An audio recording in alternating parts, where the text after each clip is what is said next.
Finally আমি চলে এসেছিলাম কলেজের মাঠে। হ্যাঁ, কলেজের মাঠটা কিন্তু আমার ভীষণ ভালো লেগেছিল আর খুব সুন্দর করে ডেকোরেশন করা হয়েছিল।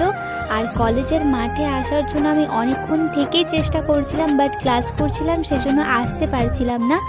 খেলাধুলো তো আমার একদমই হবে না, সেটা আমি তোমাদেরকে আগের থেকেই জানিয়ে দিলাম। আমি খেলাধুলো করতে একদমই পছন্দ করি না। আমি ডান্স, ড্রয়িং এগুলো তাও মোটামুটি ঠিক আছে, কারণ এগুলোই আমি ছোট থেকে শিখেছি।